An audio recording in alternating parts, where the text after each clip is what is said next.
तो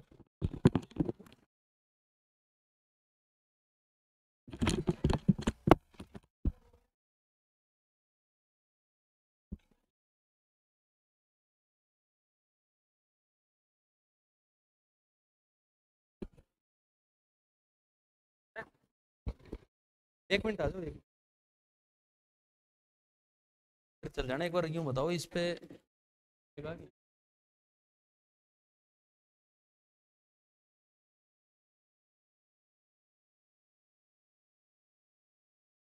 तो एक करो ना, ये देखो दो दो क्यों दिख रहे हैं?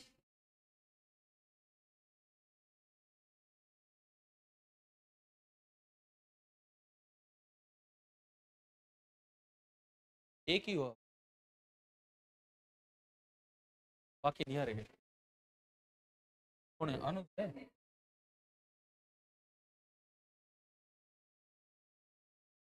शहर शहर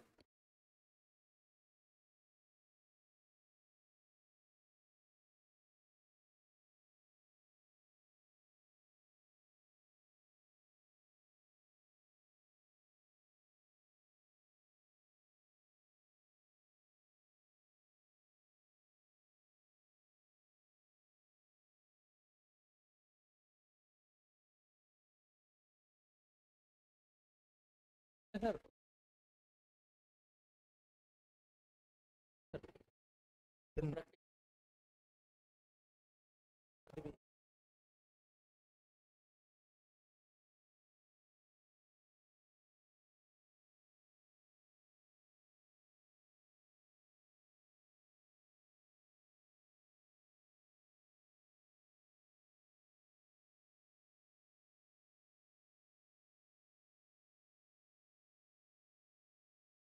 देखो इधर सुनो, एक आज के टाइम तो काफी इंपॉर्टेंट टॉपिक तो एरर इन मेजरमेंट है।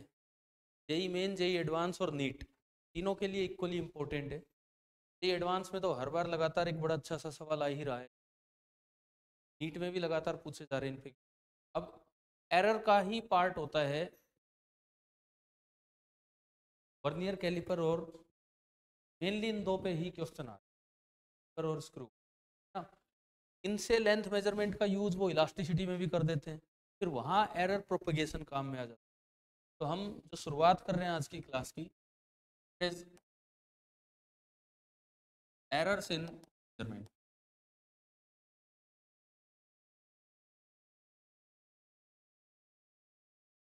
एरर्स इन मेजरमेंट, सबसे पहली बात, आपने कई बार जैसे यूं देखा होगा कि ये लेंथ लिखी, सपोज कोई मेजर्ड लेंथ है 1.1 सेंटीमीटर प्लस माइनस, ऐसे लिखा रहता है ना। ये जो है ना, this is least count error.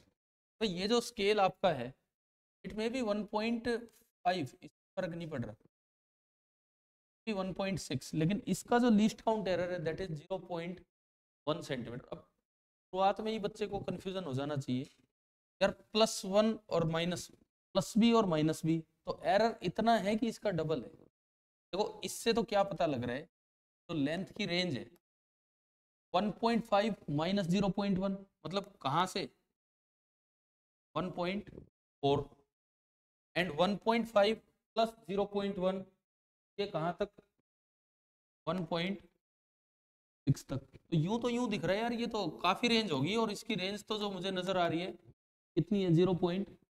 तो आप मुझे ये बताओ, इस मेजर्ड वैल्यू में एब्सोल्यूट एरर 0.1 सेंटीमीटर है कि 0.2?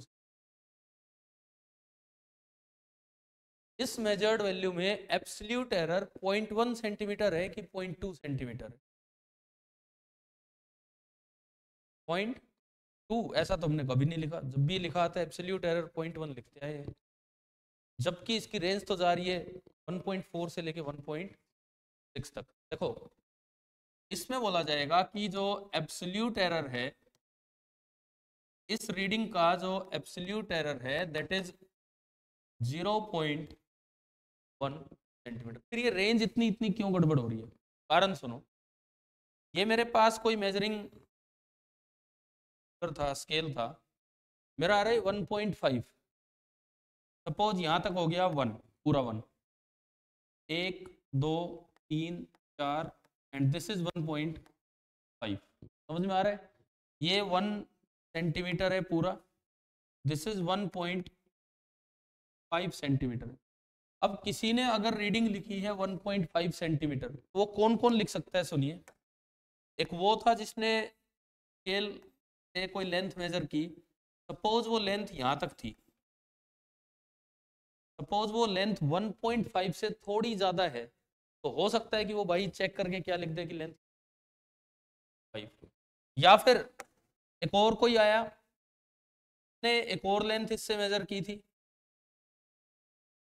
और वो लेंथ यहां तक आ रही थी,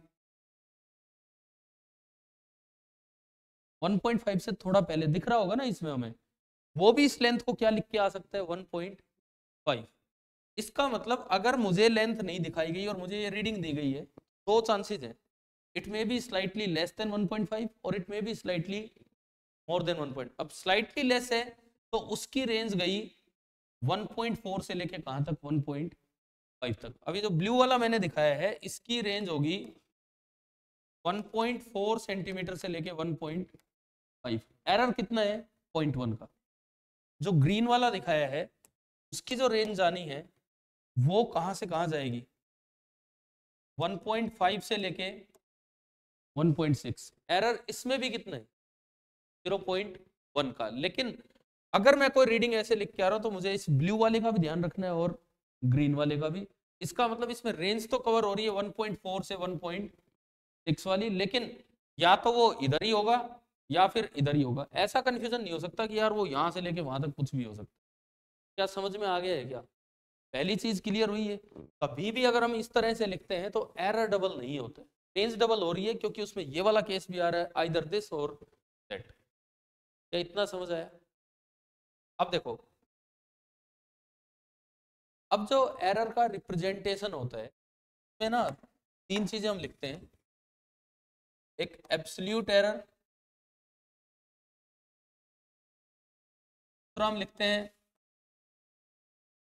फ्रैक्शनल और रिलेटिव एरर, फ्रैक्शनल और रिलेटिव एरर, और तीसरा हम लिख लेते हैं क्या? Percentage error. ये जस्ट एरर को रिप्रेजेंट करने का तरीका है। आपने मेजरमेंट किया उसके बाद ये एरर को रिप्रेजेंट करने का तरीका कैसे, वो सुनो।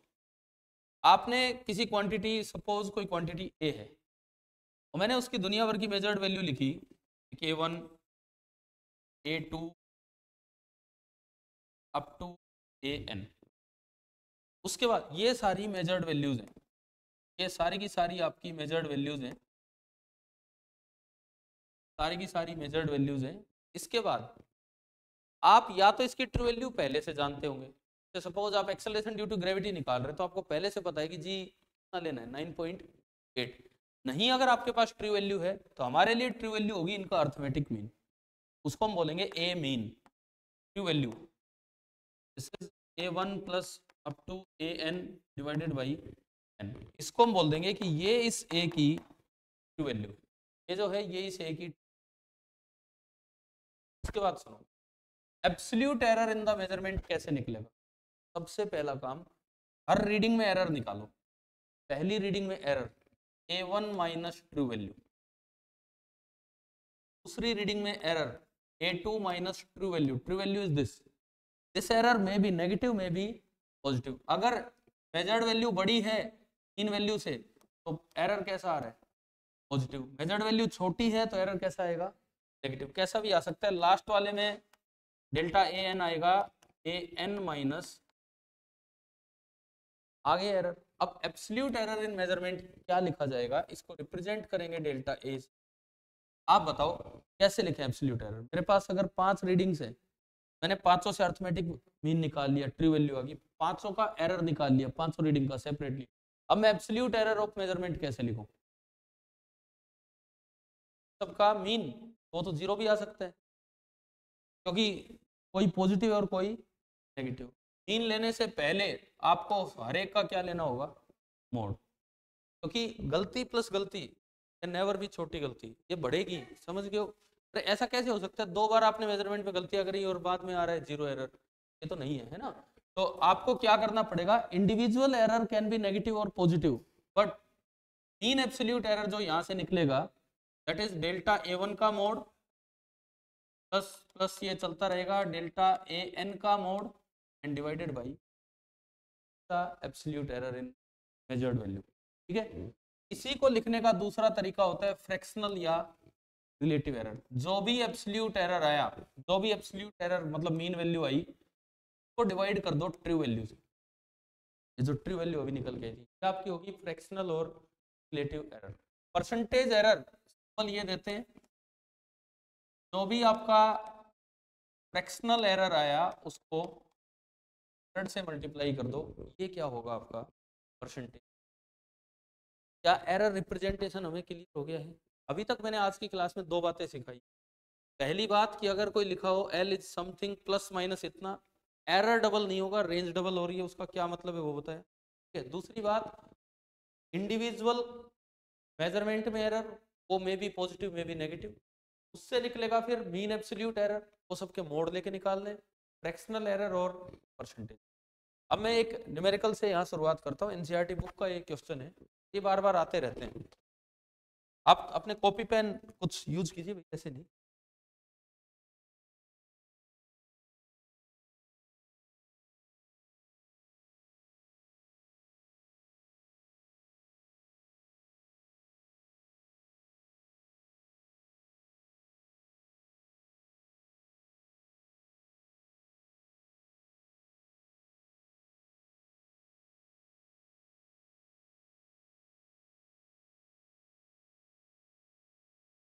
एक क्वेश्चन है फ्रॉम एनसीईआरटी, ये हम कर रहे हैं यहाँ पे। एक सिंपल पेंडुलम का टाइम पीरियड मेजर किया गया लैब में, सिंपल पेंडुलम का टाइम पीरियड मेजर किया गया, कितनी बार मेजर किया, 1 2 3 4 और 5। तो वो जो 5 रीडिंग्स है वो ये नोट कर रहे हैं यहाँ से, हो गया है तो मैं चलता हूँ आगे। ये जो 5 रीडिंग्स हैं, एक बार वो रीडिंग लिखता हूँ। T1 time period of simple pendulum, पहली रीडिंग आती है 2.63 second. T2 2.56 second. T3 2.42 second. T4 2.71 second and T5 2.80। 5 reading ली गई time period of a simple pendulum की। अब आपको इसमें निकालना है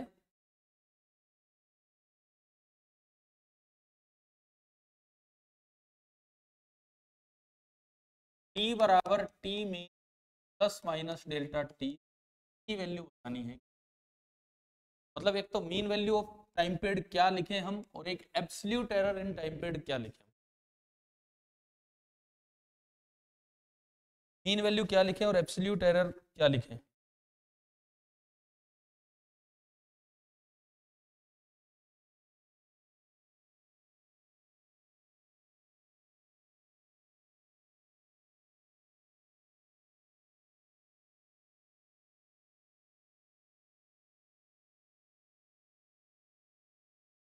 आप ट्राई कीजिए एक बार इसको ना।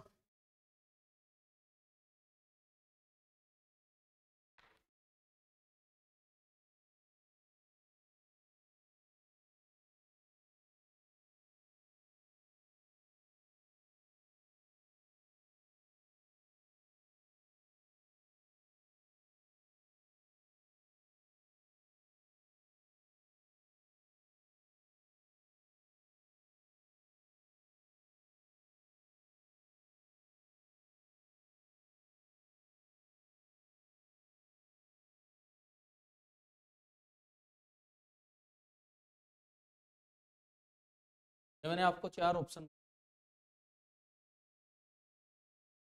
मैंने आपको 4 ऑप्शन इसके बना के दिए हैं, आपने आना चाहिए।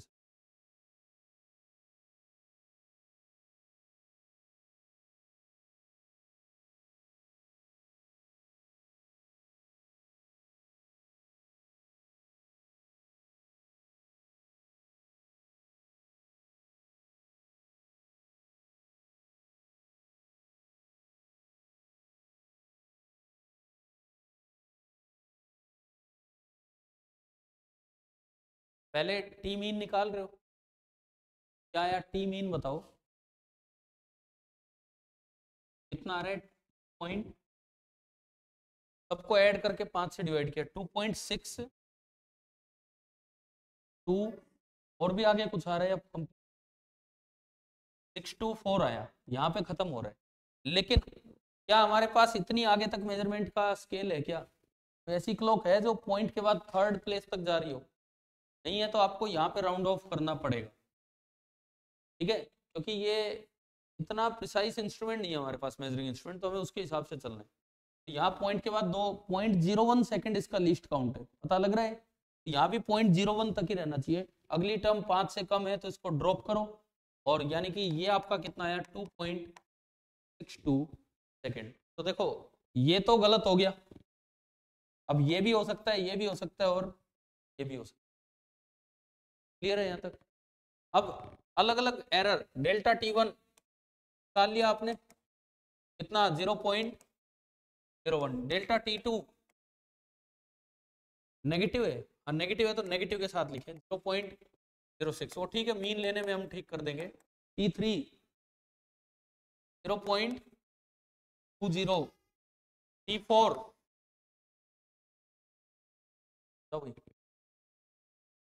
दो नहीं तीन, T4 कितना आ रहा है 0.09, एंड T5 0.18। जिस किसी ने पूरा कर दिया वो ये बताए कि इनमें से आंसर क्या है, और ये गलत है। अब सुनो और क्या गलती होती, एनसीईआरटी बुक में ये सोल्ड एग्जाम्पल है, वो सोल्व करके इतना निकाल के फिर बताते हैं कि क्या गलती है। सुनो अब क्या आ गया, यहां से आपने डेल्टा टी निकाला, मोड लेके एवरेज, वो कितना आया 0.0,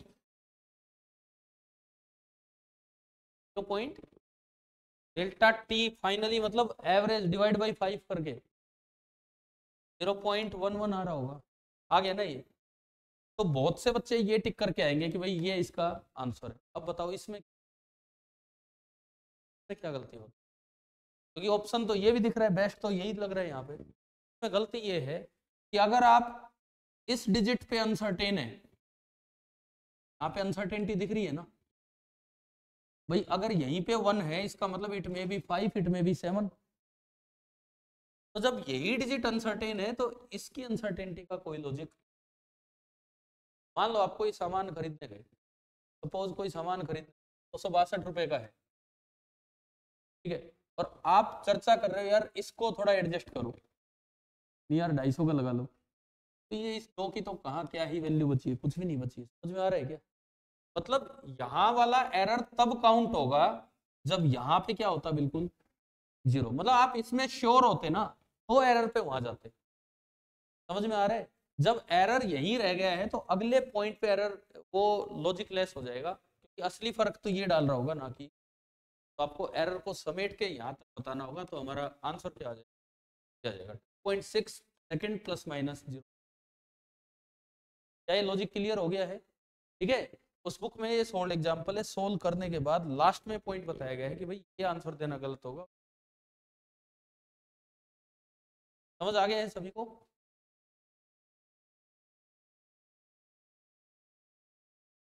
मतलब ये आप यूं बोल सकते हैं कि if there is an error in the 10th place of a decimal, there is no logic in determining the error in 100th place, वहां जाके बताने का कोई मतलब। क्लियर है ये सभी को?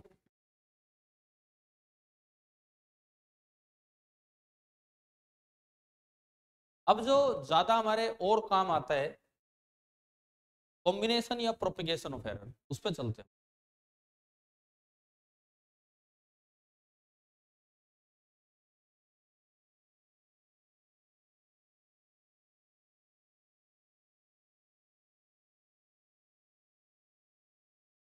क्लास आज स्टार्ट नहीं हो पाई, कैमरा 40-40 मिनट होती फिर। कॉम्बिनेशन या प्रोपिगेशन ऑफ एरर, बहुत बार ऐसा होगा कि मेजर्ड क्वांटिटीज का तो एरर आपको पता है, लेकिन उनसे आपको एरर निकाल, कैलकुलेटेड क्वांटिटी, आपको मेजर्ड क्वांटिटीज का एरर पता है लेकिन उनसे आप एरर निकालना चाह रहे हो कैलकुलेटेड क्वांटिटी, वो कैसे डिटरमाइन, समझ में आ रहा है? जैसे सपोज सबसे पहला हम पढ़ रहे हैं error propagated in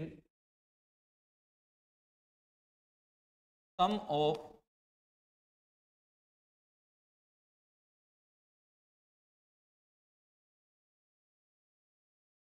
measured error propagated in the sum of two measured quantities. इस पे मैं कोई क्वेश्चन अभी लेता हूँ, इससे पहले मैं कुछ चीज न्यूमेरिकल लेने से पहले एक चीज बता दूं आपको। सपोज एक क्वांटिटी ए है, आपने उसको अभी जैसे पीछे टाइम पीरियड मेजर किया ऐसे मेजर करके फाइनली लिख लिया, और वो निकल के आया ए की mean value plus minus B लिखा था ना हमने। अगर उस सवाल में फ्रैक्शनल एरर पूछ लेता तो जो 0.1 आया था डिवाइड बाई 0.6, परसेंटेज एरर पूछ लेता तो इनटू, तो एक, और सपोज एक क्वांटिटी आपने मेजर की B, B mean plus minus delta B, दो क्वांटिटीज, ये कैलकुलेटेड क्वांटिटी नहीं है। कैसी क्वांटिटी?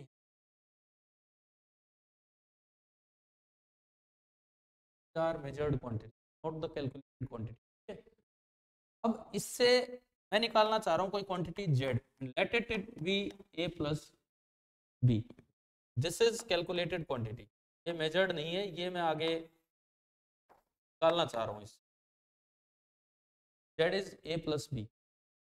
अब देखो जेड को भी ऐसे लिखना चाह रहे हैं हम, जेड की mean value plus minus delta Z जाएगा।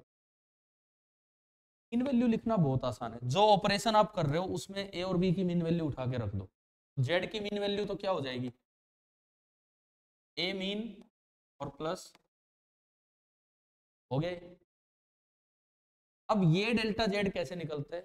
वैसे तो रूल के नाम पे भी हमें याद रखना चाहिए, रूल ये है अगर आप दो क्वांटिटी को ऐड कर रहे हो तो कैलकुलेटेड क्वांटिटी में जो एब्सोल्यूट एरर होगा that will be the sum of absolute errors in the individual measured quantity. Calculated quantity Z में जो एब्सोल्यूट एरर होगा that will be the sum of individual absolute errors. लेकिन समझना भी चाहिए कि आया कैसे, जरूरी नहीं डायरेक्ट सम ही आए, कोई भी ऑपरेशन आ सकता है इकट्ठा होके, तो हमें पता हो कि ये कैसे निकलते हैं वो चीज हम, ठीक है? अब सुनो, आप जेड मीन निकाल चुके हैं, अब मैं जेड की दो वैल्यूज निकालना चाह रहा हूं, एक जेड मैक्सिमम क्या पॉसिबल है और एक जेड मिनिमम क्या पॉसिबल है। जेड मैक्स कब होगा? जब ए भी मैक्स हो और बी भी मैक्सिमम हो। एक बार मेजर्ड वैल्यू से देख के देखो, ए की मैक्सिमम वैल्यू कितनी है, A M plus delta A, this is A M plus delta A, और बी की मेजर्ड वैल्यू क्या है, E M plus delta. Okay, यहां से मैं अगर देखता हूं A M plus B M को मैं इकट्ठा करूं तो दैट इज जेड मीन, ये हमने लिखा हुआ है कहीं ऊपर नीचे, जेड मीन रहा A M plus B M. इसके अलावा कितना आगे तक जा रहा है, डेल्टा ए प्लस, यानी कि अपर लिमिट कहां तक गई, delta A plus delta B तक। एक बार लोअर लिमिट और निकाल लेते हैं, जेड मिनिमम। आपके दिमाग में एक चीज हो, हमेशा जो अपर साइड जाता है उतना ही लोअर साइड, क्योंकि हमने तो यही सीखा आज तक कि एल इज 1.23 प्लस माइनस 0.06, ऐसे ही तो लिखे देखे, ऐसे तो हमने कभी देखे नहीं कि 1.23 प्लस अलग और माइनस अलग, ऐसा भी हो सकता है, ऐसा भी हो सकता है, थोड़ा ध्यान से सीख। ऐसा भी हो सकता है कि एरर में ये मीन वैल्यू अपर रेंज अलग है और लोअर रेंज अलग है। हम थोड़ा सा आगे बढ़ते हैं, जेड मिनिमम निकालें। तो जेड मिनिमम कब होगा, ये इस तरह का ऑपरेशन है कि ए भी मिनिमम हो और बी भी मिनिमम हो।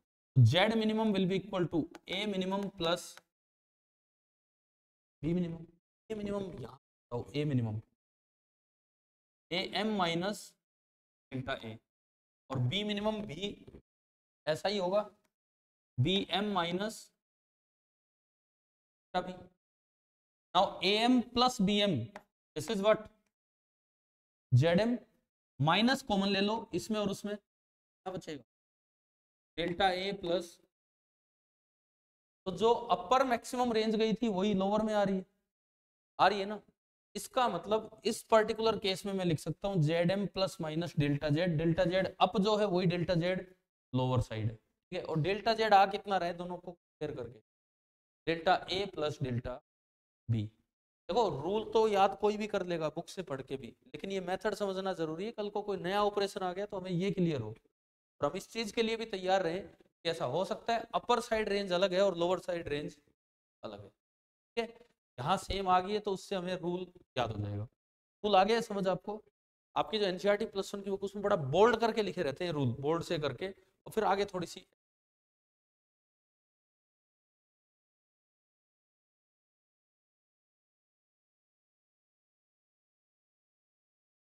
10 मिनट हो जाएगी, कोई नहीं, मैं तो कंटिन्यू कर रहा हूँ क्लास को।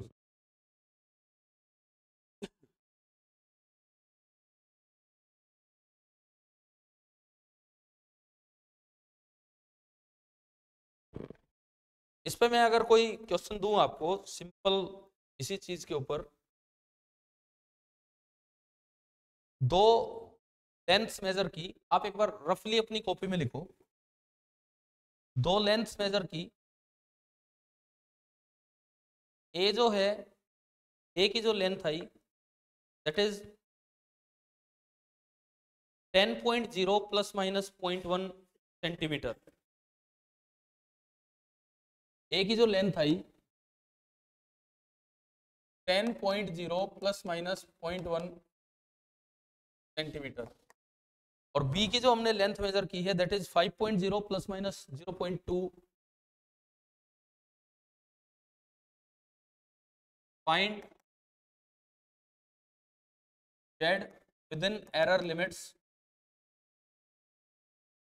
Find Z within error limits where Z is equal to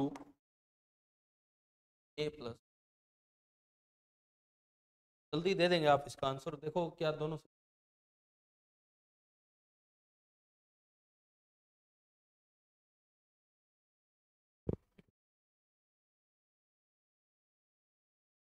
आ गया होगा। जेड क्या लिखा जाएगा? पहले तो मीन वैल्यूज जोड़ दो, 10 और 5 15.0 प्लस माइनस, अभी हम सीख के आए कि जो रेंज है जो उधर जाएगी वही इधर जाएगी, और वो कितनी रेंज है 0 पॉइंट, तो डायरेक्टली हो ही गया आपसे, ठीक है। अब सुनो ये सवाल ऐसे भी आ सकता है, value of Z can be, value of Z can be, A option 15.2 centimetre, option 15.1 centimetre, option 15.3 centimetre, D option all of these.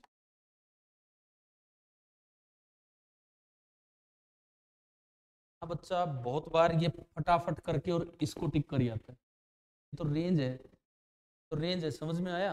ये बड़ा ध्यान रखना, अगर कैन बी या मे बी आ रहे हैं ना तो मतलब वो रेंज के बारे में बात करना चाह रहे।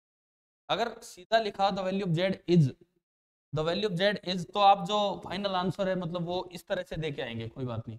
लेकिन कैन बी मतलब वो रेंज पूछ रहे, इस रेंज का मतलब है कि वो 14.7 से लेके और 15.3 तक कोई भी वैल्यू ले सकता है, ये थोड़ा ध्यान रखना है। समझ में आ गया? ये सिंपल एडिशन वाला केस है, सिंपल एडिशन वाला केस। अब मैं चलता हूं सब्ट्रैक्शन वाले केस पे। देखो सब्ट्रैक्शन वाले केस में देखें कि क्या रूल बनेगा। हो सकता है बच्चों ने रूल डायरेक्ट भी याद कर रखा हो या समझ भी रखा हो, लेकिन हम एक बार रिवाइज कर रहे हैं। A quantity A mean plus minus delta A, B is B mean plus minus delta B, ये जो दोनों हैं दीज आर मेजर्ड वैल्यूज। हमें जो कैलकुलेट करना है यहाँ पे जेड कैलकुलेट करना है that is a minus, Z calculate करना है ए माइनस बी। तो जेड को मैं फिर से लिखूं, जेड मीन प्लस माइनस, मैं थोड़ी देर के लिए मान के चल रहा हूं कि जितना ऊपर जाना है उतना ही नीचे, नहीं तो लिखते, नहीं तो कैसे लिखते, plus delta Z up minus delta Z, और ये दोनों सेम आने हैं सब्ट्रैक्शन में। अब देखो, सबसे पहली बात, जेड की जो मीन वैल्यू होगी, जेड की मीन वैल्यू क्या होगी, ए की मीन वैल्यू माइनस जो भी ऑपरेशन है उसमें मीन वैल्यूज को रख दीजिए, तो ए मीन माइनस बी मीन, वो क्या हो जाएगा आपका, जेड मीन हो जाएगा। ठीक है, अब मैं निकालता हूं रेंज के लिए, मैं एक बार जेड मैक्स निकालूं और एक बार जेड मिनिमम निकालूं। जेड मैक्स फॉर्मूला देखो, जेड कब मैक्सिमम होगा, जब ए तो मैक्सिमम हो और बी मिनिमम हो, तभी तो जेड मैक्सिमम होगा। ए मैक्सिमम माइनस बी, ए मैक्स कितना, एम प्लस डेल्टा ए, और बी मिनिमम कितना, एम माइनस डेल्टा। क्लियर है, यहां से आप देखोगे तो एक तो बन रहा है M minus B M plus, और वो भी प्लस हो जाना है delta A plus, now this is Z M, this is Z M plus delta A plus, यानी कि जो अपर लिमिट जा रही है ना, अपर लिमिट वो ये है, आगे होगी हमें समझ। ठीक है, अब मैं ऐसे ही निकालूं lower limit, Z minimum, Z minimum क्या होगा, ए मिनिमम, बताओ यहां से जेड मिनिमम कब होगा, जब ए तो मिनिमम हो माइनस बी मैक्सिमम, समझ आ रहा है ना। ए मिनिमम, ए मिनिमम कितना, A M minus delta A, minus B maximum कितना, बी एम प्लस, अब आप देखो एक तो आया A M minus B M, तो जेड एम हो गया, माइनस और एक और माइनस, माइनस कॉमन आएगा, डेल्टा ए प्लस, आप देखोगे डेल्टा जेड लो, फिर दोबारा वही आ रहा है जो डेल्टा जेड आई आ रहा है, समझ आया। तो ये विद रीजन समझ आ गया है। अब ये रूल क्या है, whenever two measured quantities are subtracted, then the absolute error in the final result, the sum, difference नहीं, is the sum of individual, clear हो गया है ये, एब्सोल्यूट एरर जो होगा वो सम होगा इंडिविजुअल एब्सोल्यूट। ठीक है, अभी रिसेंटली या कुछ साल पहले एडवांस आया आपका प्लास्टिसिटी वाला चैप्टर, एक्सपेरिमेंट हो गई, तो उसमें क्या किया जाता है कि देखिए रोड है के साथ एक पॉइंटर अटैच किया जाता है, लोड लगाते रहते, लोड लगाने से पहले उसकी वैल्यू थी, दैट वाज नेचुरल, साइड में एक वर्नियर कैलिपर लगा रखा है जिससे मेजर कर रहे हैं, और लोड लगाने के बाद ये कुछ नीचे आया पॉइंटर, ये भी दे रखा है। ठीक है, उसमें ये वैल्यू दे रखी है और ये वैल्यू दे रखी है। अब एक चीज, उनका जो जो भी था वो पूरा फॉर्मूला, कि आपने कुछ लोड लगाया एम जी, इतना ही बन गया एफ इंटरनल, और एफ इंटरनल होता है Y A by L into delta X, पढ़ा होगा उस चैप्टर, एंड वहां से कुछ वो वाई का मेजरमेंट वगैरह करवा रहे हैं।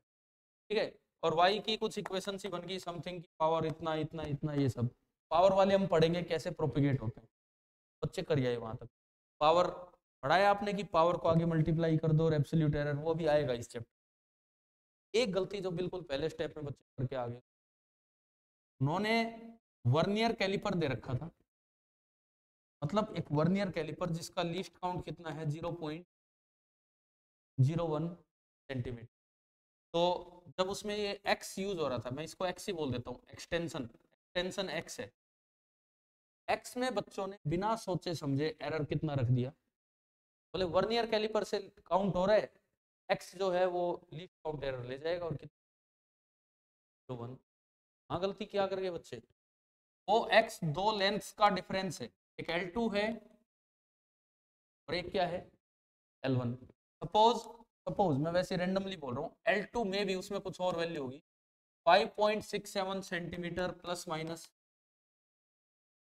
0.01, L1 में भी 5.63 सेंटीमीटर प्लस माइनस 0.01, आप बताओ x क्या लिखना चाहिए था? पहले तो इसको घटा लो, कितना आया 0.04, यहाँ क्या लिखा जाना 0.2। बहुत से बच्चे ये गलती करते, समझ में आ रहा है? वो एक पार्ट था, वो शुरुआती पार्ट था उस सवाल का, आगे फिर पावर वाली चीजें यूज होनी थी, लेकिन वो शुरू में ये गलती कर, ये हमें ध्यान रखना। मतलब खासकर सब्ट्रैक्शन यूज हो सकता है जब आपको किसी भी जगह इलोंगेशन निकालना हो या कंप्रेशन निकालना हो, तो दो लेंथ्स का सब्ट्रैक्शन दिया जाएगा क्वेश्चन, तो आपको एरर ऐसे प्रोपिगेट करना है।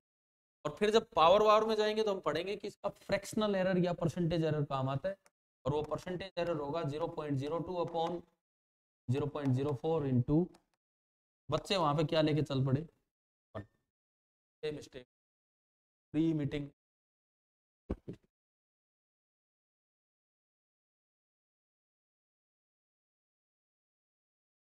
चलिए हम तो अपनी क्लास को कंटिन्यू, यहाँ तक समझ आया? एरर सम में और एरर फ्रैक्शन में, ठीक है? दिख नहीं रहा वाले लगा,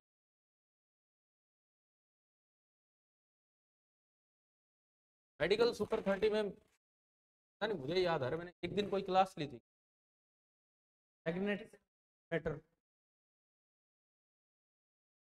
कंबाइन किस, थोड़े से बच्चे थे। एरर समझ आ रहा है ठीक से? देखो, हो सकता है कुछ बच्चों ने एरर हाल फिलहाल में रिवाइज कर लिया हो, तो मुझे लग रहा है उनका भी और अच्छा रिवीजन हो, कुछ बेसिक्स और क्लियर होंगे कि क्यों ऐसा हो रहा है। ठीक है, क्वेश्चन में बीच बीच में लेता चलूंगा। अब हम चलते हैं मल्टीप्लीकेशन की तरफ चल लेते हैं। ये आपका हो गया जो एनसीईआरटी में, इस पे जो क्वेश्चन है मैं बताता हूँ डायरेक्ट, जो इस पे मैंने वही सारे एग्जांपल्स ले रखे हैं। क्वेश्चन ये है, the temperature of two bodies are measured as T1 बराबर 20 डिग्री सेल्सियस, आप रफली लिख लो 20 degree Celsius plus minus 0.5 degree Celsius, and T2 बराबर 50 degree Celsius plus minus 0.5 degree Celsius.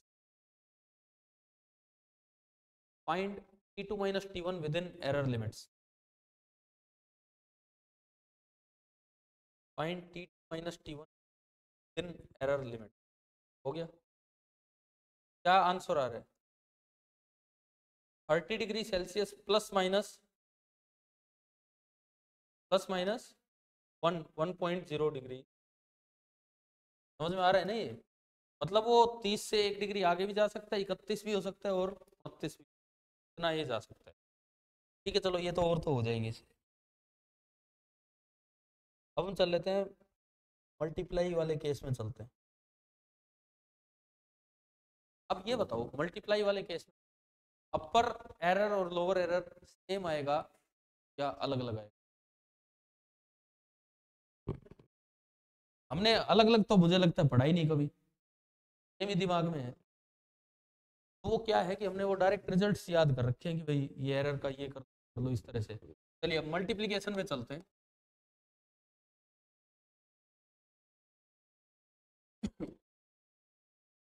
एक क्वांटिटी ए है, ए मीन प्लस माइनस का A, B is B mean plus minus का बी। these are, अब थोड़ी देर आप कॉपी पेन लेके तैयार रहे, मैं करने से पहले आपसे निकलवा रहा हूँ ये measured values. Calculated value, calculated value Z A into B, तो हमें ये लिखना आना चाहिए Z will be sum Z mean plus minus. अब इसमें ध्यान रखो, प्लस में डेल्टा जेड अप और माइनस में डेल्टा जेड, समझ आ गए? जेड मीन तो हम जानते ही हैं, जेड मीन लिखना, जेड मीन कितना होगा ए मीन, आप सबसे पहले निकाल के दिखाओ डेल्टा जेड अप, मतलब जेड मैक्स निकालो, उससे निकलेगा delta Z up, Z max निकालो आप।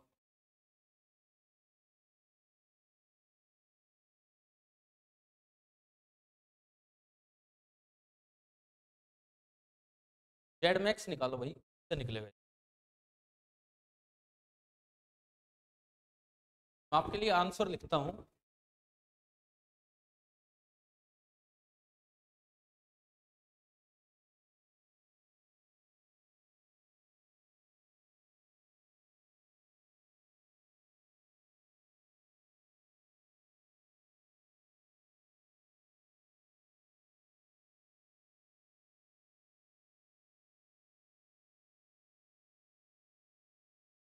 और एक आप निकालेंगे डेल्टा जेड लो।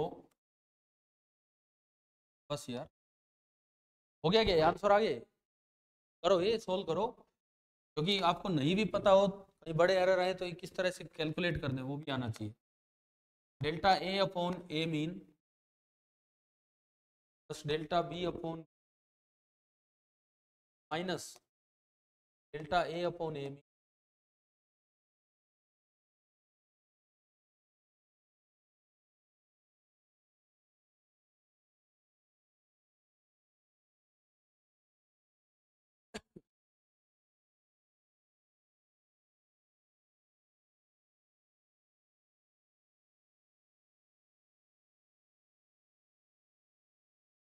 कैसे आएगा जेड मैक्स? कैसे आएगा ये बताओ। जेड मैक्स जैसे आप पीछे कर रहे थे, ए इंटू बी है तो A max into B max. A max कितना है?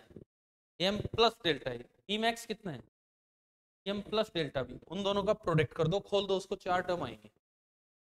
फिर जो जेड मैक्स आया ना, उस जेड मैक्स को जेड मीन से डिवाइड कर दो, जो जेड मीन ऊपर लिखा हुआ है।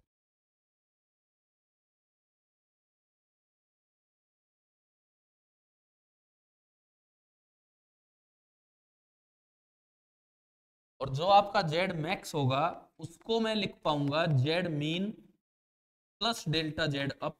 यही तो होगा जेड मैक्स। जेड मीन से वो कितना ऊपर तक जा रहा है, Z mean plus delta Z up, है ना? उसमें जेड मैक्स की जगह ये रख दो, जेड एम से अलग अलग डिवाइड कर देना। मैंने अभी जेड मैक्स की एक इक्वेशन आपने लिखी, मैंने कहा उसको जेड मीन से डिवाइड कर दो। फिर जो ऊपर जेड मैक्स है उसको क्या लिख दो, Z mean plus delta Z. समझ में आ गया है? आपने अभी जेड मैक्स को जेड मीन से डिवाइड किया है, अब जेड मैक्स को ये लिख दो और जेड मीन से अलग अलग डिवाइड कर दो, तो 1 plus delta Z up upon mean बनेगा। मैंने आपके लिए फॉर्मूला लिख दिया, आप देखो ऊपर आ रहा है कि नहीं है। थोड़ा सा सिंपली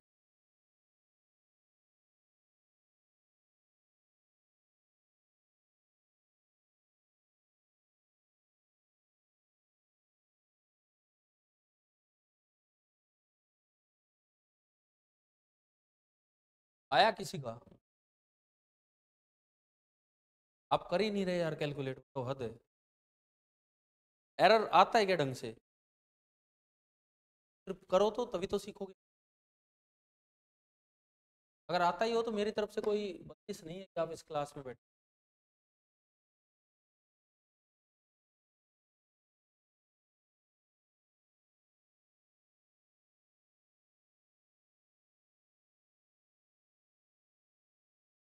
अरे जब आपकी वो 4 टर्म बनी होंगी प्रोडक्ट में, एक ए एम बी एम आएगा, उसके नीचे जेड एम आएगा, जेड एम से A M B M cut जाएगा 1, और इधर भी ये जब डिवाइड बाई जेड एम से 1 बन रहा होगा, 1 से 1 कैंसिल आउट हुआ। कि मैं बोर्ड पे करूँ? हो गया है। मुझे बताओ फाइनल आंसर आया कि नहीं आया? प्रोडक्ट होने पे जो डेल्टा जेड होता है वो इस तरह से निकलता है। ठीक है, हमने आज तक ये फॉर्मूला यहीं तक याद किया है बस, अगर किया है तो यहाँ तक बस, कि एरर्स को फ्रैक्शनल। प्रॉपर फॉर्मूला तो ये है।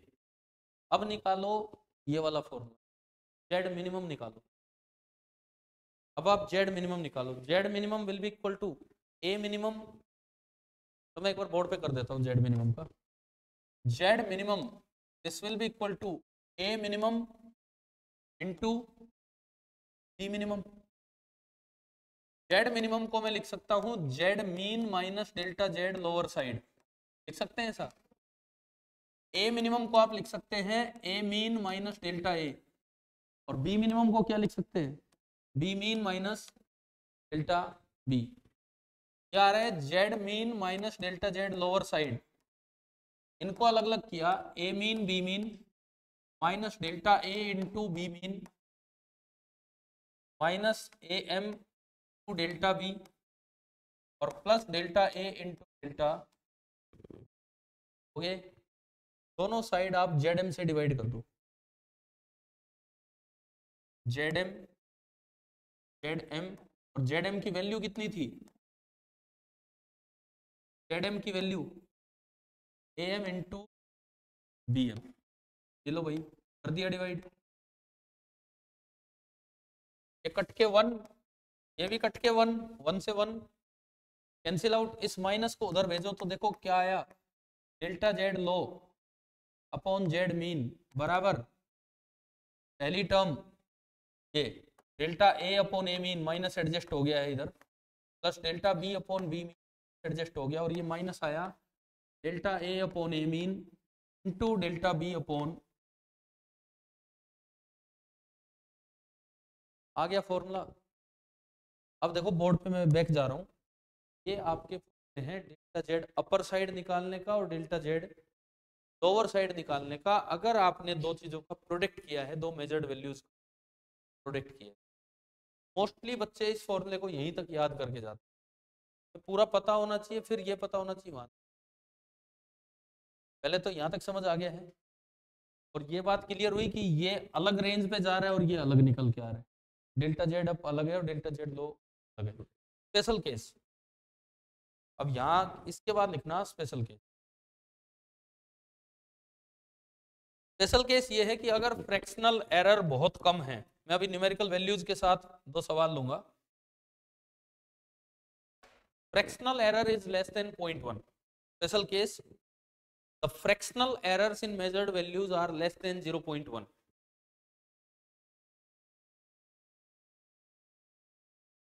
the fractional error in measured values are less than 0.1,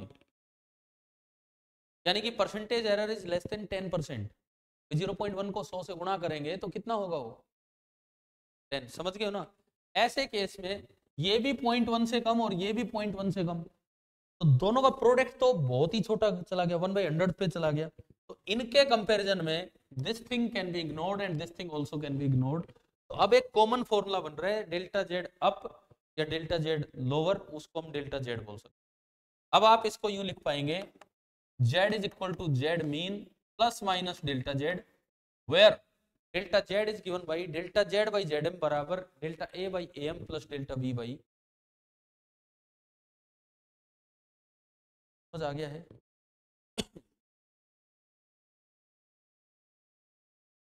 तो मल्टीप्लीकेशन के मेरे रिजल्ट सुनो आप, जो आपके रिजल्ट्स आए हैं, ए और बी दो क्वांटिटीज है, आपने इनका प्रोडक्ट किया, तो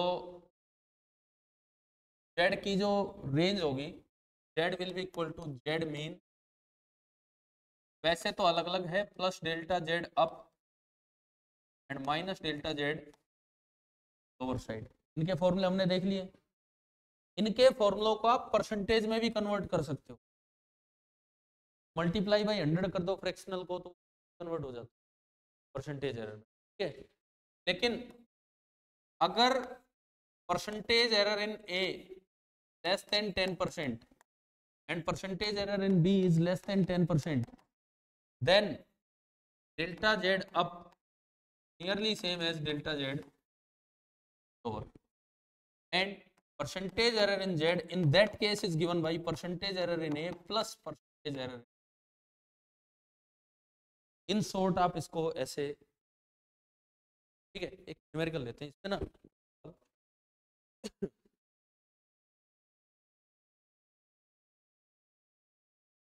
क्वेश्चन लिखिए आप,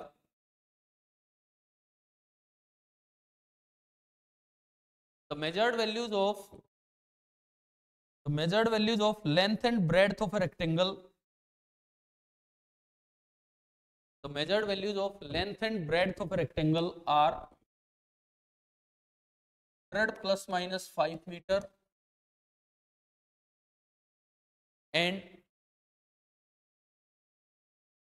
10 plus minus 4 meter, 100 plus minus 5 meter and 10 plus minus 4 ये दी गई है। Find the area of the rectangle with in the error limits. Find the area of the rectangle with in the error limits.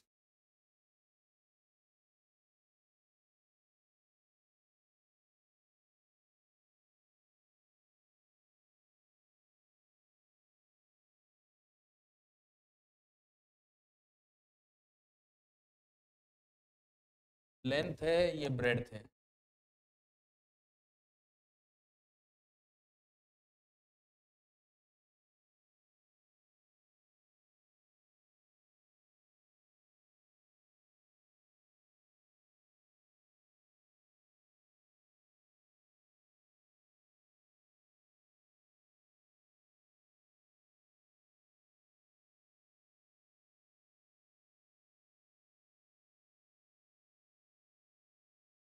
L की value 100, L 5 meter. E की mean value 10 meter, delta B 4 meter. Percentage error या fractional error हम निकालें, delta L upon L mean 5/0.05। ये तो छोटा ही है, 0.1 से कम है, 0.1 से कम है। लेकिन यहाँ दिक्कत है, delta B upon B mean 0. And this is greater than 0. तो हमारा वो स्पेशल केस तो नहीं लग पाएगा अब यहाँ। अब क्या करो, सबसे पहले निकालो एरिया की मीन वैल्यू। एरिया की मीन वैल्यू होगी लेंथ की mean value into breadth, area of rectangle, length into breadth 100 into 10 कितना हो गया 1000 मीटर। हाँ भाई ये ठीक है। अब इसमें बताओ क्या अपर और लोअर रेंज सेम आएंगी क्या? नहीं आनी है ना। ऐसे में क्या करेंगे, सबसे पहले निकालें delta A up. Delta A up upon A की मीन वैल्यू 1000 मीटर स्क्वायर बराबर delta L upon L mean 0.05, delta B upon B mean 0.4 और प्लस इन दोनों का प्रोडक्ट ना। 5 गुणा 4 20 आ रहा है, 0.02 आ रहा है क्या? ये लिखा है मैंने, ठीक है। ये जुड़ के 4 0.47 और into 1000 470। Delta A upper side जो मेरा निकल के आया वो निकल के आ रहा है 470 मीटर। समझ आ गया? डेल्टा ए अपर साइड तो आया 470 मीटर स्क्वायर, लेकिन अगर आप डेल्टा ए लोअर साइड निकालोगे, delta a lower side upon 1000 is 0.05 plus 0.4 minus 0.02। कितना है ये?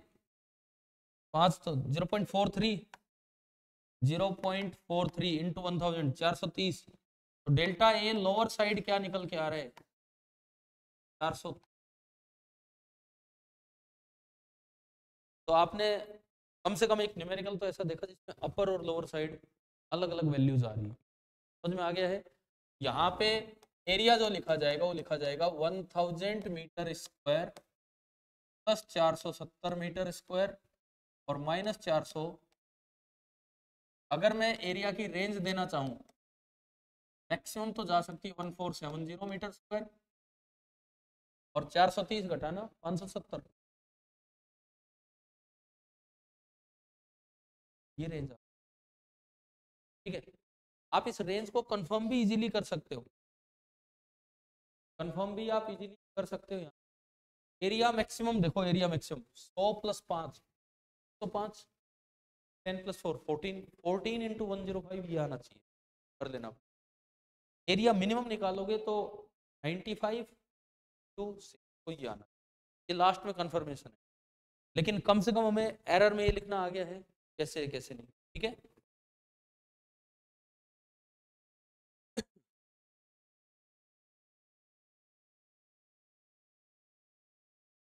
एक बार इसी सवाल को रिपीट करो, थोड़ी सी वैल्यूज लेते हुए, अलग लेते हुए। लेंथ लिखो 100 meter plus minus 1 meter, 100 meter plus minus 1 meter, and breadth लिखो 10 meter plus minus 0.2 meter, 10 meter plus minus 0.2 meter. ये चेक करो क्या दोनों fractional error less than point,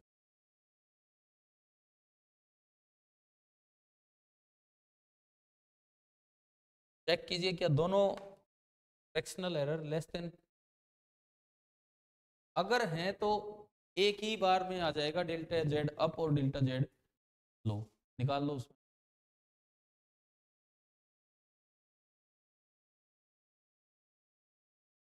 आगे वाली टर्म को इग्नोर कर दो और उससे आप निकाल दो कि जेड अप या लो क्या आ रहा है, कितने मीटर स्क्वायर आ रहा है।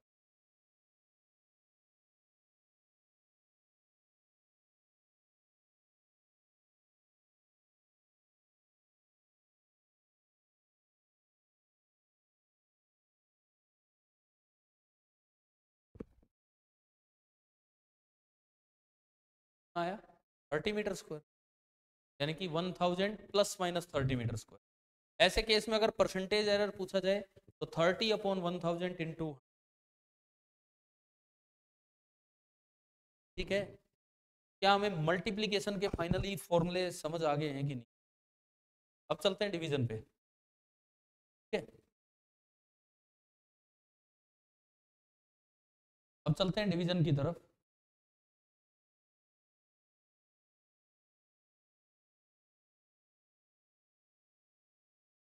डिवीजन में देखिए, सपोज जेड बराबर है A upon B, A divided by B.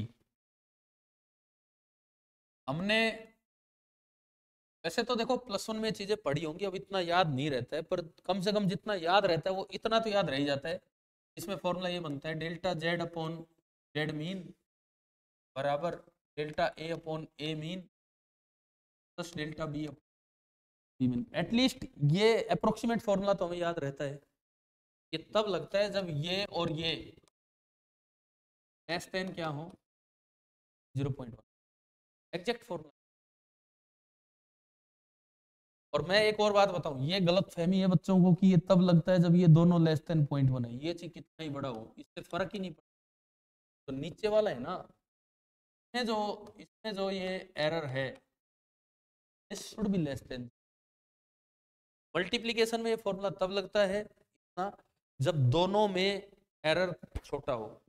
Division में अगर आप यहाँ तक का अप्रोक्सीमेट फॉर्मूला लगाना चाहें तब लगता है जब ये जो नीचे जो टर्म आ रही है, क्या बोलते हैं इसको, डिवाइजर, क्या क्या बोलते हैं, डिविडेंड।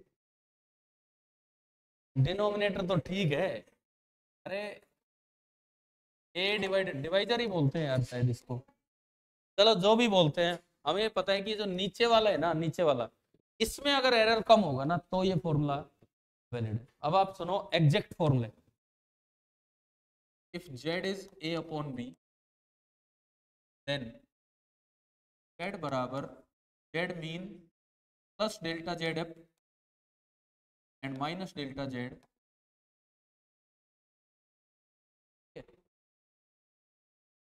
यार जो हल्की फुल्की किताबें हैं वो नहीं बताएंगे ये सब, वो आपको बस केवल उतने तक तैयार करेंगे कि अगर कम एरर आ रहा है तो क्या है। ऐसी कोई लिमिट नहीं है कि एरर कम ही आएगा, एरर ज़्यादा भी आ सकता है। फिर वो आपके ऊपर छोड़ देंगे कि चलो खुद अपने आप अंदाजा लगाओ। वो अंदाजा पहले ही लगा के जाओ ना पेपर से पहले, क्या है क्या नहीं।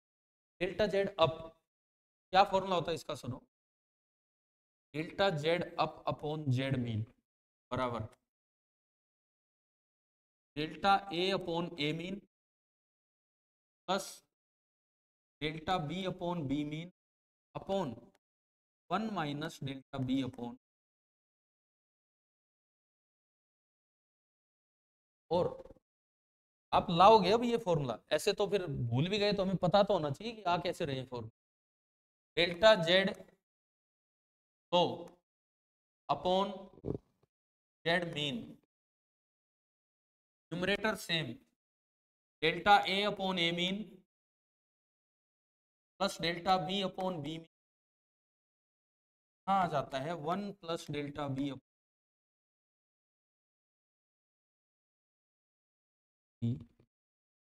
अब आप देखो क्या कंडीशन होनी चाहिए कि बस ये न्यूमरेटर न्यूमरेटर आ जाए।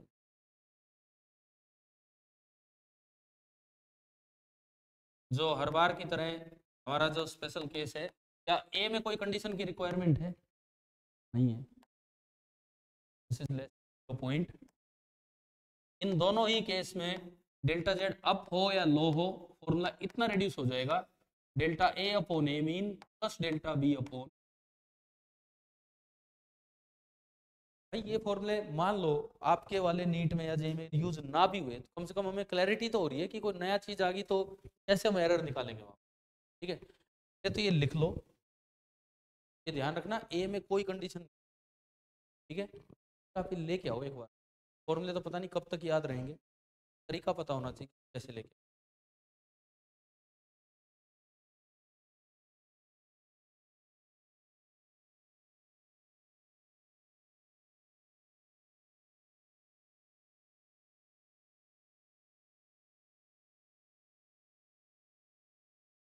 क्या ये फॉर्मूले पहली बार ही देख रहे हो या याद वैसे नहीं आ रहा, प्लस वन या देखा ही पहली बार है फॉर्मूला?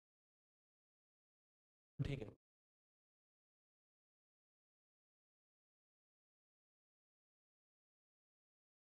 कर लो तो अभी।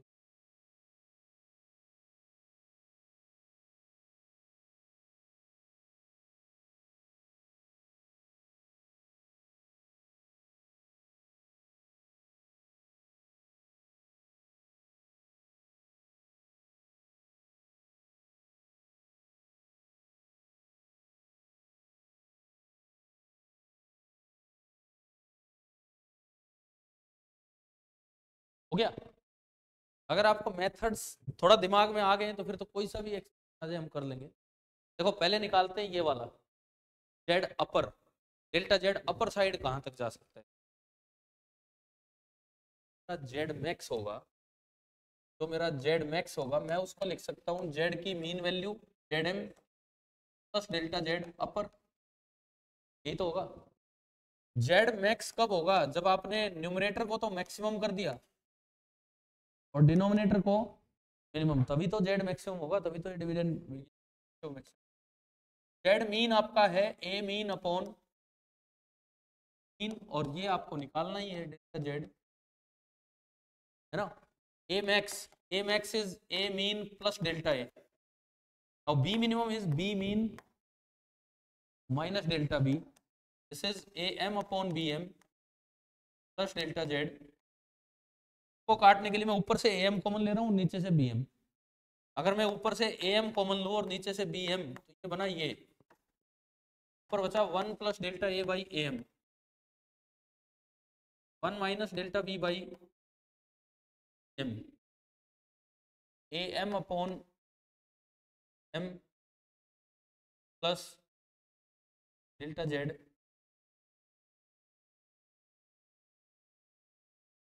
ठीक है, यहां से आप डेल्टा जेड अपने एंड वो फॉर्मूला आना चाहिए, वो उधर भेज दो घटाने, इसको उधर भेज दो, कॉमन ले लो am/bm -1, फिर ये ऊपर जाएगा एलसीएम होने के बाद डिनोमिनेटर में ये आ जाएगा। करो वेट।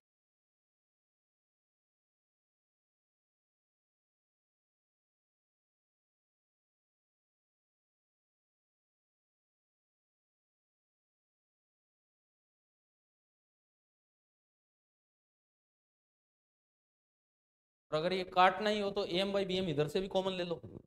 मान लो ये डायरेक्ट ही काटना हो, am/bm कॉमन ले लो, तो बचेगा 1 + ΔZ up/am/bm, that is Z mean. तो आप ऐसे भी लिख सकते हो, am/bm कॉमन लिया, इसके साथ जेड मीन से डिवाइड किया और जेड मीन से मल्टीप्लाई किया, जेड मीन ही है, फिर ये पूरा इससे कैंसिल हो जाएगा। अब ये -1 इधर आएगा, अब ये -1 इधर आएगा, तो delta Z upper upon Z mean बराबर समथिंग अपॉन समथिंग।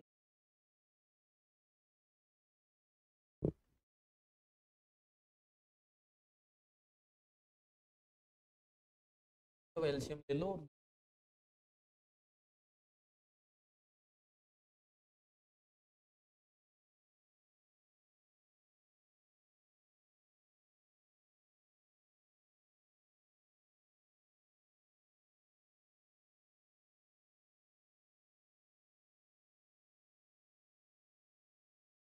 कोई वो टॉपिक थोड़ी लैब में जाके ही हो, समझ गए, मेजरमेंट ही तो ऐसा टॉपिक हर चैप्टर में इसके डाले जा सकते।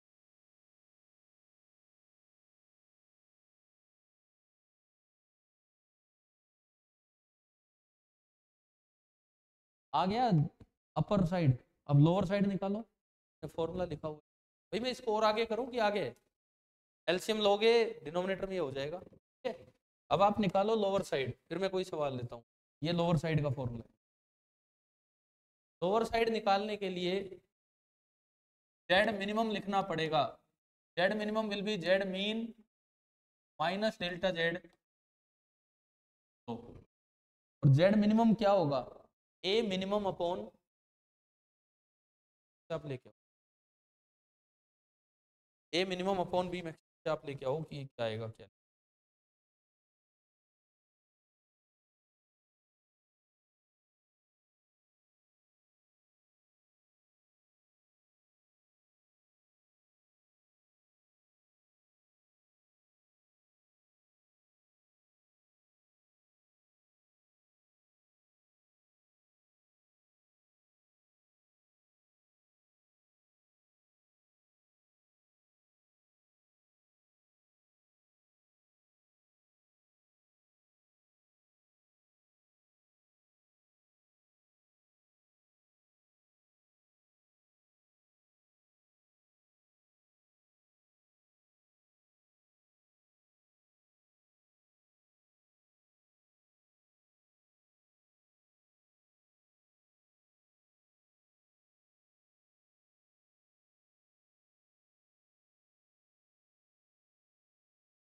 आ रहा है क्या, जेड मिनिमम को आपने लिखा ए मिनिमम जेड मीन,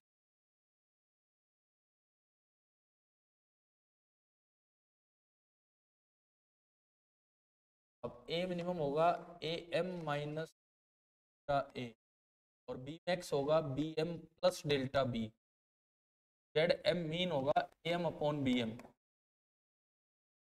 अब इसमें से ऊपर से ए एम कॉमन ले लो, नीचे से B M, A M by B M से कटेगा, फिर वही वन इधर आएगा घटने और ये आ जाएगा। फाइनली हमें फॉर्मूले समझ आ गए हैं।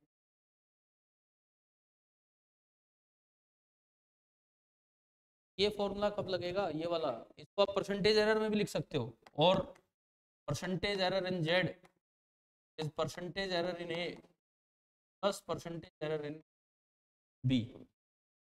ये फॉर्मूला कब लगेगा, ए पे कोई कंडीशन नहीं है, केवल किस पे कंडीशन, बी पे।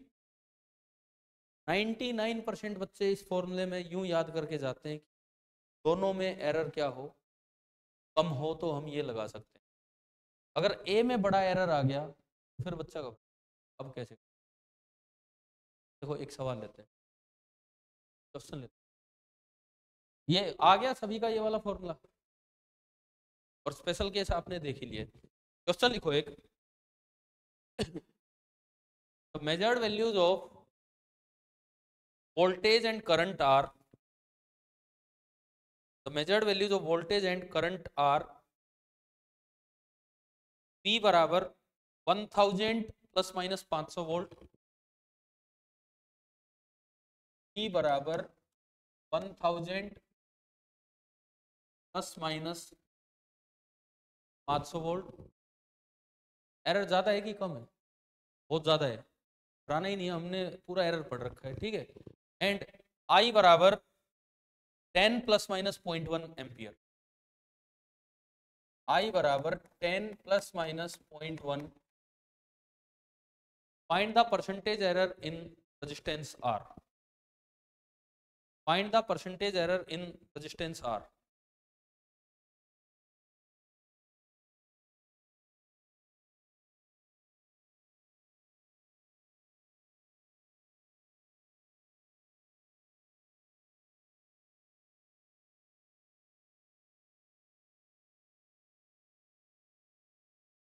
देखते हैं हम एक चीज, परसेंटेज एरर इन वी कितना आ रहा है, 500/1000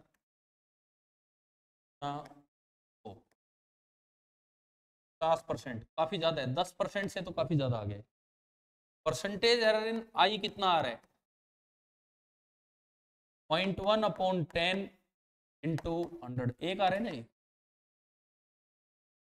ये वाला, चाहे ग्रेटर देन 10% आ जाए, मेरा ध्यान इस पे होना चाहिए कि this should be less than. क्यों? क्योंकि आर का फॉर्मूला क्या है, अब मैं वो फॉर्मूला लगा सकता हूँ शॉर्टकट वाला जो है, तो percentage error in R, percentage error in V plus percentage error in I, तो 50 और एक कितना आ गया। अब ये क्वेश्चन आएगा ना, तो चौथा ऑप्शन ये is not equal to 51% because percentage error इन,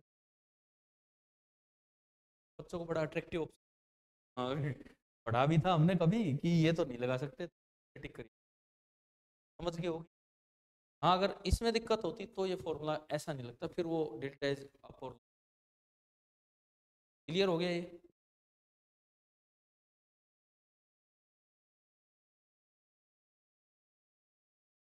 अब मैं उस पे तो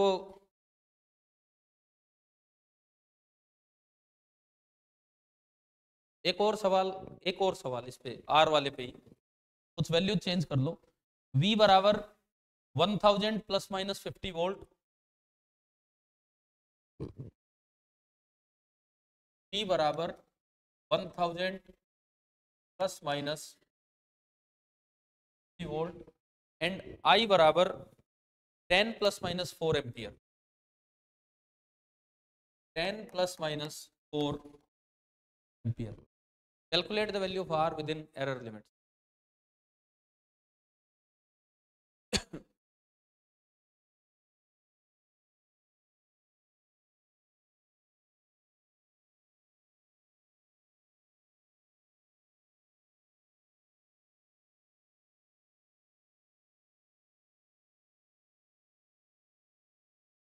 आ जाओ, आप अंदर आ जाओ,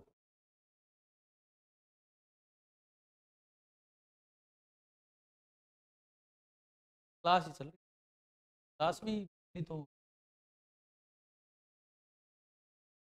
आज तो नहीं, एरर पे क्लास है, एरर नहीं पढ़ना था, क्या समझना, लेकिन अब आज टाइम ही नहीं मिला कंटिन्यूस, एरर में कुछ देखना हो तो 5 मिनट आओ फिर चले जाना, एक सवाल कर जाओ बस फिर।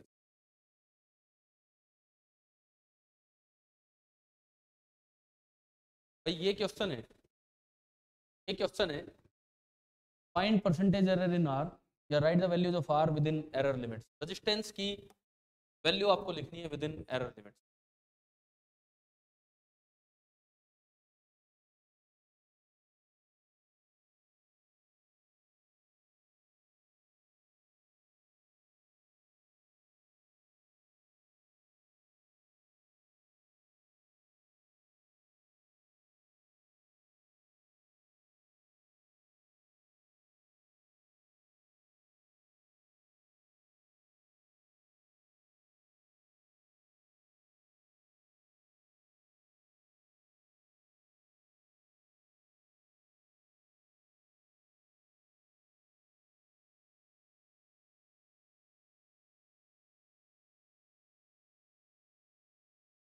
अनुज कैसे कर रहे हो ये बताओ, यहाँ से आपने निकाला परसेंटेज एरर इन आया T/1000 इंटू आ रहा है परसेंट, 5%।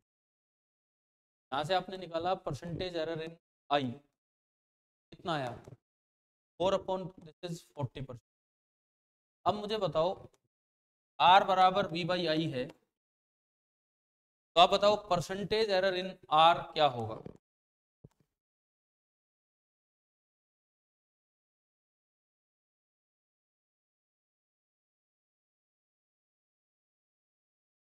देखो, अगर हम स्पेशल केस का ध्यान ना रखें और हमेशा एक ही फॉर्मूला लगा दें तो बच्चा क्या आंसर दे आएगा, 45% पढ़ा है ना ये अभी हमने।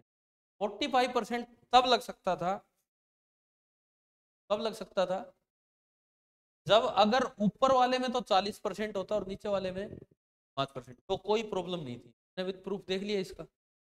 लेकिन बच्चा कई बार उसमें भी अटक जाता है, यही सोचते हुए अरे यार ये तो बड़ा आ गया, बड़े की दिक्कत ही नहीं है उसमें, कैसे करें।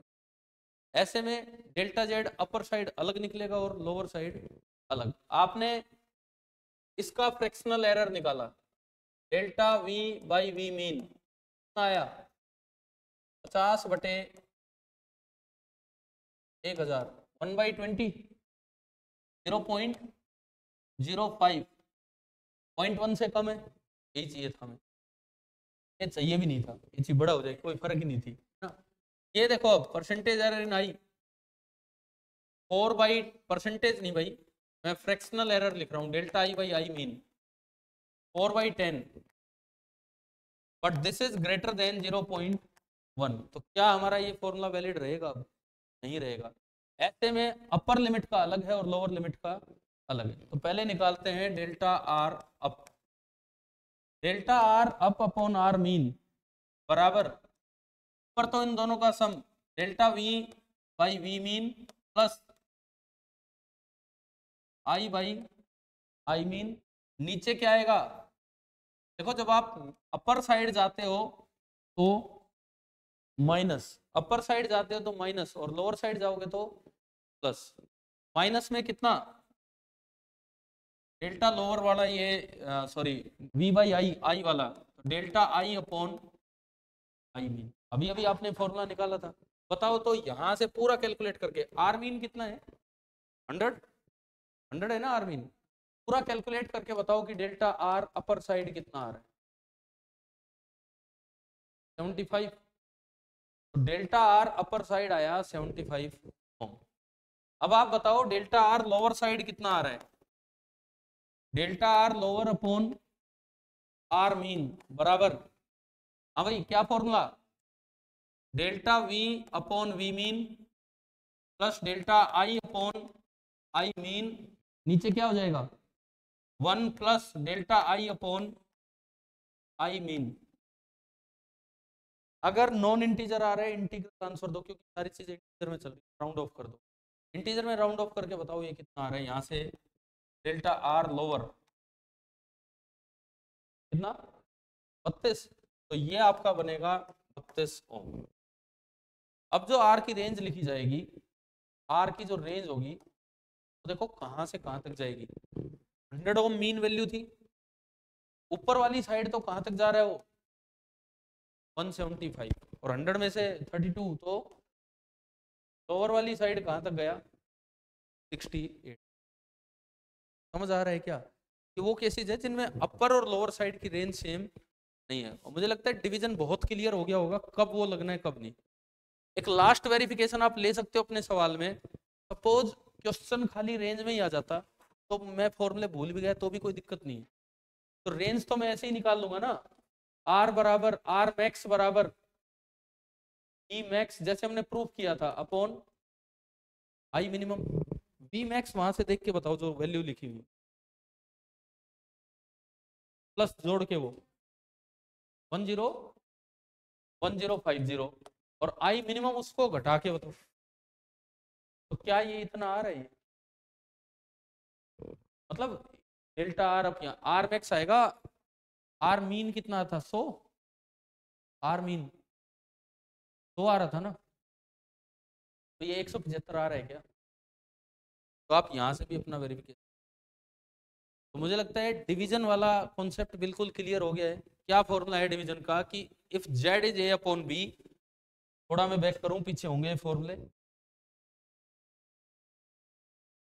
हाँ ये है, अगर ये मेजर्ड वैल्यूज है और जेड उनका रेशियो है डिवीजन में, तो जेड की जो रेंज आएगी Z mean plus delta Z up अलग आएगी और माइनस डेल्टा जेड लो अलग आएगी, और इनके आंसर ये है डेल्टा जेड अपर यहाँ से निकलता है, आपने खुद ही प्रूव किया अभी, और डेल्टा जेड लोअर यहाँ से। फिर स्पेशल केस में हमें घबराने की जरूरत नहीं है कि ए में एरर बड़ा है कि छोटा है, हमें ओनली किस पे ध्यान देना है, बी का अगर एरर छोटा है तो आप इसको इग्नोर कर दोगे एंड देन जो अपना आसान वाला फॉर्मूला है वो लग जाता है। ठीक है, क्या ये समझ आ गया? चार चीजें हो गई हैं, एडिशन, सब्ट्रैक्शन, मल्टीप्लिकेशन, और आप अनुज जाना चाहो तो जा सकते हो, वैसे ही बस एक बार एक क्वेश्चन के लिए बोला। ठीक है, ठीक है तो कर लो। किसी को जाना हो यार किसी भी वक्त जा सकता है, कोई दिक्कत नहीं। देखते हैं, देखो आज की क्लास में अभी और आगे बढ़ेंगे हम। मैं मेजरिंग इंस्ट्रूमेंट्स पे नहीं गया हूँ।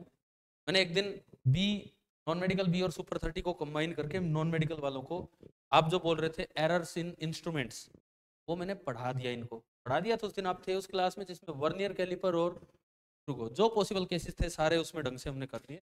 आपको मैं अलग से नेक्स्ट डे मतलब कल करवा दूंगा, जब भी आप आओगे उस दिन करवा देंगे।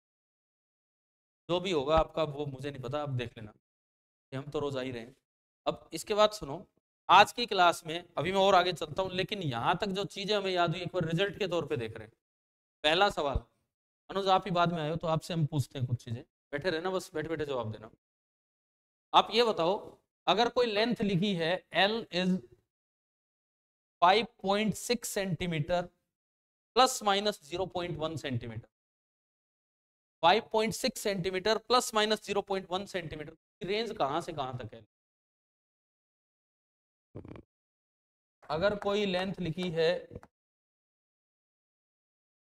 5.6 सेंटीमीटर प्लस माइनस 0.1 सेंटीमीटर, तो इसकी रेंज कहां से कहां तक है? 5.5 से 5.7, यानी कि जो L जा रहा है दोनों साइड बराबर जा रहा है तरह से। क्यों बताओ, ये जो L लिखा है इसमें एब्सोल्यूट एरर कितना?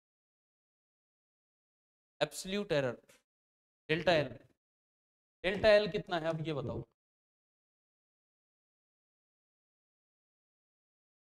0.2। आज तक तो किसी ने नहीं बोला 0.2, जब हम ऐसे लिखते हैं तो हमेशा डेल्टा L क्या बोलते हैं? 0.1 बोलते हैं ना, और रेंज देखते ही क्या हो गया वो 0.2। हाँ भाई कितना है डेल्टा L? 0.1। लेकिन इसका क्या मतलब है, क्या वो हम शुरू में सीख चुके हैं? चलो मैं अभी उस पर नहीं आ रहा हूँ, ये क्या है ये भी हम क्लियर कर चुके हैं। बाकी एरर वो है, ठीक है, रेंज ये है, और इससे क्यों ये जस्टिफाई हो रहा था वो हमने देखा। उसके बाद हम गए, अगर मेजर्ड वैल्यूज में कुछ आपने एरर देख लिया है, एडिशन पे गए, तो रिजल्ट जो सामने आया हमारे, तो ये आया कि दो क्वांटिटी, दो मेजर्ड वैल्यूज को अगर आप ऐड कर रहे हो तो कैलकुलेटेड क्वांटिटी में जो एब्सोल्यूट एरर होगा, चाहे अपर साइड चाहे लोअर साइड, दोनों साइड वो क्या होगा? इंडिविजुअल एब्सोल्यूट एरर्स का सम। कोई कंडीशन नहीं कि एरर छोटा हो बड़ा हो, कुछ नहीं। फिर हम गए सब्ट्रैक्शन पे। सब्ट्रैक्शन में हमने क्या सीखा कि अगर दो क्वांटिटीज, दो मेजर्ड वैल्यूज को आप सब्ट्रैक्ट कर रहे हो, तो जो एब्सोल्यूट एरर होगा इन द फाइनल रिजल्ट, चाहे अपर साइड जाओ चाहे लोअर साइड, दोनों साइड सेम होगा, और कितना होगा? इंडिविजुअल एब्सोल्यूट एरर्स का सम ही होगा। क्यों होगा पूरा देख लिया है, ठीक है। उसके बाद हम गए, और उसमें सब्ट्रैक्शन वाले में मैंने आपको ध्यान से वो जो जेई का क्वेश्चन, कौन सा, यंग मॉडुलस वाला, उसमें कॉमन मिस्टेक बहुत से बच्चे कर गए थे जो मैंने आपको बताई, वहां पे समझ आ गई है ना वो। उसके बाद फिर हम गए मल्टीप्लीकेशन पे।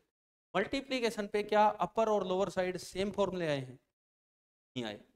अपर साइड जो एरर निकल के आया, सपोज ए और बी, अब तो याद कर लो ये चीजें, ए और बी मेजर्ड वैल्यूज है, जेड आपको निकालना है ए इंटू बी, तो जेड की जो मैक्स होगी, maximum value, Z mean plus delta Z up. अब डेल्टा जेड अप का क्या फॉर्मूला है? Delta Z upper upon Z mean, मतलब रिलेटिव एरर, बराबर delta A upon A mean plus delta B upon B mean, बच्चे यहीं तक याद करके जाते हैं, plus delta A by A mean into delta B by B mean, पूरा फॉर्मूला ये है। लेकिन लोअर साइड फॉर्मूला चेंज हो जाता है, delta Z upon delta Z lower side upon Z mean बराबर delta A upon A mean plus delta B upon B mean minus delta A upon A mean into delta B upon mean. भूल भी जाओ तो 1 minute लगेगा, तरीका देख लिया हमने कैसे है। इन केस अगर delta A upon A mean भी 0.1 से कम है और delta B upon B mean भी 0.1 से कम है, या यूं कहें percentage error in both A and B are less than 10%, तो उस केस में वो आखिरी प्लस और माइनस वाली टर्म को इग्नोर कर देते हैं। In that case delta Z upper side और डेल्टा जेड लोअर साइड दोनों क्या आते हैं? बिल्कुल सेम आते हैं, और रेंज जितनी इधर जाएगी उतनी ही, और वो फॉर्मूला है जो हम अक्सर याद करके चले, ठीक है। फिर हम गए डिवीजन पे।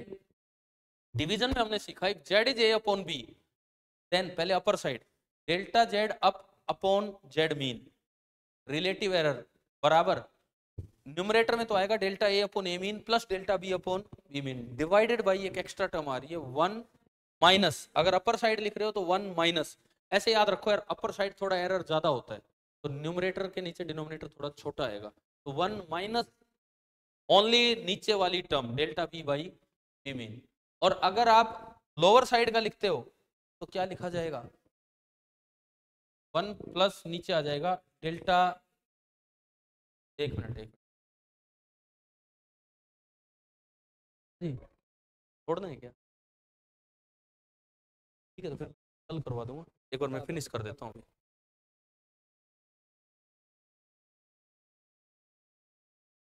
सर कह रहे हैं कि अब आप लोग वो पेपर दे लो, ठीक है तो कोई नहीं, हमें क्लास तो रोकनी पड़ेगी यहाँ पे। मैं एक बार इस लास्ट क्वेश्चन पे आ जाता हूँ जो कुछ था क्या डिवीजन में, वो यूज कर लिया हमने, कर लिया वो 68 32 जो भी आए। तो आप ये बताओ आज की क्लास पूरी समझ आ गई है, और आपकी शक्लें देख के तो मुझे यही लगा है कि कुछ नया ही सीखते जा रहे हो इसमें, कब तक नया सीखते रहोगे तो ठीक है रिवीजन का टाइम है फिर भी चलो अच्छी बात है कुछ नया आ गया। अब मैं बताता हूँ इसमें और क्या है,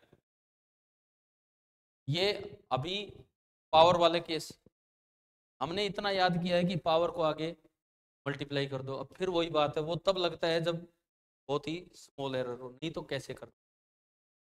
अगली चीज हमने ये भी पढ़ा है डिवीजन में चाहे नीचे आए चाहे मल्टीप्लीकेशन में ऊपर आ जाए एरर जुड़ता ही है, पढ़ा है ना कि भाई ए अपॉन बी भी आ गया तो अभी आज फॉर्मूला निकाल के ला रहे हैं कि Z mean delta Z upon Z mean बराबर delta A upon M plus delta B upon, क्या वो घट भी सकता है, ऐसा हो सकता है कि एक ऊपर एक नीचे और हमें एरर घटाने के लिए हमें जानकारी होनी चाहिए एरर रेंडम एरर है या सिस्टमेटिक एरर, ठीक है ये अभी जो काम चल रहा है रैंडम एरर्स पे चल रहे हैं, सवाल की लैंग्वेज पढ़ के हमें पता लगता है कहीं ये सिस्टमेटिक एरर तो नहीं है, सिस्टमेटिक एरर आते ही वो हमारे फॉर्मूले चेंज हो जाएंगे, एक ये वाली चीज हमें सीखी। एंड देन उसके बाद वर्नियर कैलिपर एंड ट्रू गोज टाइप, तो मतलब अभी चीजें और हैं, एक क्लास तो कम से कम और जाएगी एरर पे ही, एंड देन उसमें टाइम बचेगा तो वर्नियर कैलिपर एंड। अब आप बताओ कब लगाएं, चलो आप देख लेना मुझे नहीं पता, जिले सर से बात कर लेना जैसे भी हो, ठीक है अभी आज की क्लास को हम यहाँ रोकते हैं तो ही।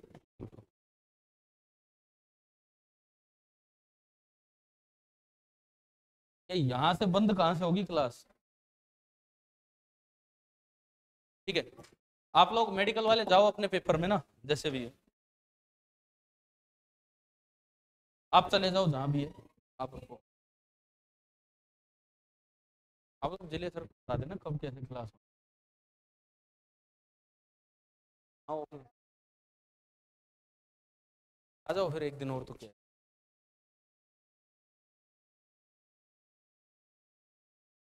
भाई वो बंद कहाँ से होगी क्लास जो चल रही है अभी लाइव, लाइव नहीं मतलब,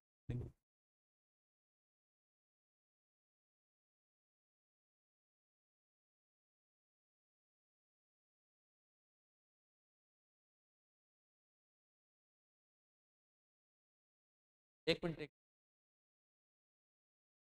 अब नहीं चल रही ना ना लाइव नहीं चल रही बट इसमें रिकॉर्ड हो रही थी, वो रिकॉर्डिंग भी तो बंद करनी है ना, ऑफ रिकॉर्डिंग